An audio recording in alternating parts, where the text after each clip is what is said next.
জেলে তার মেয়েকে সমুদ্রে ধাক্কা দিয়ে ফেলে দিল। যখনই সে অনেক নিচে গভীরে ডুবে গেল তখন সে একজন জলপরীকে দেখতে পেল। মেয়েটি মনে মনে ভীষণ খুশি হলো এবং তাকে ছোঁয়ার জন্য হাত বাড়ালো। জলপরীও ধীরে ধীরে তার হাতের উপর হাত রাখলো, কিন্তু হঠাৎ মেয়েটি অক্সিজেন শেষ হয়ে যাচ্ছিল আর সে ডুবে যাচ্ছিল। তখনই জলপরী মেয়েটির হাত ধরে দ্রুত সাঁতার কেটে উপরের দিকে উঠিয়ে শেষমেশ মেয়েটিকে বাঁচালো।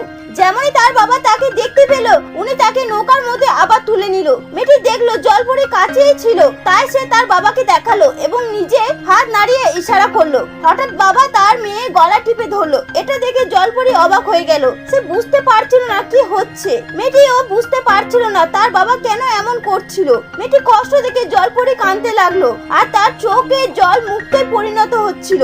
এই দৃশ্য দেখার বাবা আরো উৎসাহিত হলো। আসলে সে চাইছিল জলপরী চোখে জল ফেলুক এবং সেই চোখে জল মুক্তে পরিণত হোক। বাবা তাড়াতাড়ি জাল ফেলে মুক্তগুলি কুড়িয়ে নিল। মেয়েটি সবকিছু বুঝতে পারলো। তার বাবা আসলে মুক্ত ব্যবসা করতে চায় এবং অনেক বড়লোক হতে চায়। সুযোগ বুঝে মেয়েটি তার বাবার হাতে কামড় বসিয়ে দিল।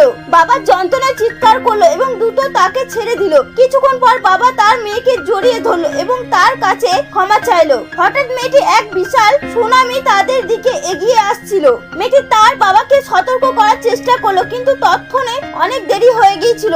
সুনামি পুরোপুরি তাদেরকে ঢাকিয়ে ফেললো। তারা সমুদ্রে পড়ে গেল আর বহু শাক তাদেরকে ঘিরে ফেললো। অনেক সংঘর্ষ করার পর বাবা তার মেয়েকে নৌকার মধ্যে তুলে নিল। মেয়েটি তার বাবাকে তোলার জন্য হাত বাড়ালো, কিন্তু কিছু একটা তার বাবাকে জলের মধ্যে টেনে নিল। মেয়েটি তার বাবাকে বাঁচানোর জন্য জলে ঝাঁপিয়ে পড়লো। তখনই ষাঁড় দ্রুত তার দিকে এগিয়ে এলো এবং তাকে খেতে যাচ্ছিল। মেয়েটি ভয়ে চোখ বন্ধ করে ফেললো। কিছুক্ষণ পর ধীরে ধীরে চোখ খুলতে দেখলো সে জলপরী তার সামনে। আসলে জলপরী তাকে বাঁচিয়ে নিয়েছিল, কিন্তু সে অনেক ক্লান্ত থাকায় জ্ঞান হারিয়ে ফেললো। জলপরী তার হাত ধরে এবং তাকে শক্তি প্রদান করলো। মেয়েটি যখন জেগে উঠলো তখন সমুদ্রের মধ্যে কিছু শান্ত ছিল, কিন্তু সে বুঝতে পারলো বাবা বেঁচে নেই।